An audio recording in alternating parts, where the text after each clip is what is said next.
Dear student आमी तुम्हादेरके आगेर भिडियोते तुम्हादेर अष्टम श्रेणीर इतिहासेर 2 number एबं 3 नम्बरेर साजेशन दिएछिलाम। आज के आमी तुम्हादेरके 5 नम्बरेर जोन्नो मोट 11टी कोश्चेन साजेशन देव। तार मध्य 6टा कोश्चेन आमी भिभिआई दिए राखबो।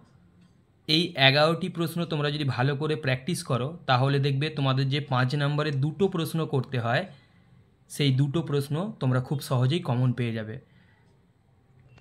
তাই চলো বেশি কথা না বাড়িয়ে আমি যে 11টি কোশ্চেন তোমাদেরকে সাজেশন দিয়েছি সেই 11টি কোশ্চেন দেখে নেওয়া যাক। দেখো প্রথমেই একের দাগে আমি দিয়েছি পলাশির যুদ্ধের কারণ ও ফলাফল ব্যাখ্যা করো। 2 নম্বর দিয়েছি দেখো পাশ্চাত্য শিক্ষার বিস্তারে খ্রিস্টান মিশনারিদের ভূমিকা কী ছিল তা ব্যাখ্যা করো। 3 দাগে দিয়েছি খুব ইম্পর্টেন্ট প্রশ্ন অধীনতামূলক মিত্রতা নীতি কে প্রবর্তন করেন, এই নীতির শর্তগুলি কী ছিল। 4 দাগে রয়েছে চার্লস উডের প্রতিবেদনে কি বলা হয়েছিল তা আলোচনা করো। 5 দাগে আমি দিয়েছি লর্ড উইলিয়াম বেন্টিংয়ের সংস্কারগুলি আলোচনা করো। 6 দাগে আমি দিয়েছি মীর কাসিমের সঙ্গে ব্রিটিশ ইস্ট ইন্ডিয়া কোম্পানির সংঘাতের কারণ কী ছিল তা ব্যাখ্যা করো। 7 দাগে দিয়েছি সিরাজের সঙ্গে ইংরেজদের বিরোধের কারণগুলি ব্যাখ্যা করো। এই 6 এবং 7 এই দুটো প্রশ্নের মধ্যে তোমরা যে কোনো একটা প্রশ্ন কমন পাবেই পাবে। 8 দাগে আমি দিয়েছি চিরস্থায়ী বন্দোবস্ত কী, এর প্রভাবগুলি লেখো, বা এই কোশ্চেনটা ঘুরিয়ে দিতে পারে চিরস্থায়ী বন্দোবস্ত কী, এর দুটি ইতিবাচক এবং দুটি নেতিবাচক প্রভাব আলোচনা করো। তাই এই প্রশ্নটাও খুব ভিভিআই, এটি ভালো করে তোমরা প্র্যাকটিস করে যাবেই কিন্তু পরীক্ষার হলে। তারপরে দেখো 9 দাগে দিয়েছি 76-এর মন্বন্তরের কারণগুলি ব্যাখ্যা করো। 10 দাগে দিয়েছি বিচার ব্যবস্থার ক্ষেত্রে লর্ড কর্নওয়ালিসের সংস্কারগুলি আলোচনা করো। খুব ইম্পর্টেন্ট প্রশ্ন, এই কোশ্চেনটাও খুব ইম্পর্টেন্ট প্রশ্ন, এটা ভালো করে তোমরা কিন্তু দেখে যাবে।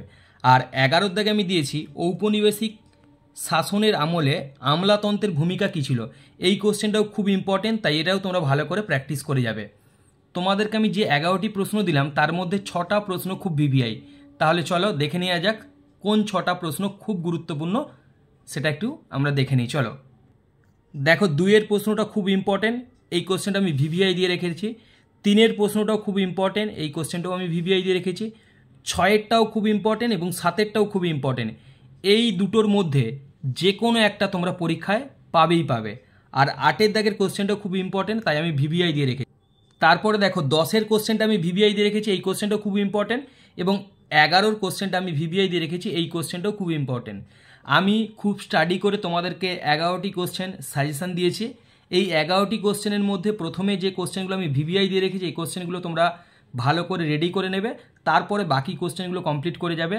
দেখবে পরীক্ষার হলে তোমাদের 5 নম্বরে দুটো প্রশ্ন করতে হয়, তার জন্য তোমাদেরকে 3টে প্রশ্ন দেবে। এই 3টে প্রশ্ন থেকে তোমরা তোমাদের পছন্দ মতো দুটো প্রশ্ন করবে। দেখবে আমি যে 11টা প্রশ্ন দিলাম তার মধ্য থেকে তোমরা দুটো কোশ্চেন কমন পেয়ে যাবে। পরীক্ষা ভালো করে দাও, পরীক্ষা ভালো করে দেওয়ার পর কেমন পরীক্ষা হলো তোমরা কমেন্ট বক্সে জানিও। সকলে ভালো থেকো, ভালো করে পড়াশোনা করো। বিদ্যাসাগর স্টাডি সেন্টার তোমাদের পাশে ছিল, আছে এবং ভবিষ্যতেও থাকবে। সকলে ভালো করে প্রিপারেশন নাও। টাটা।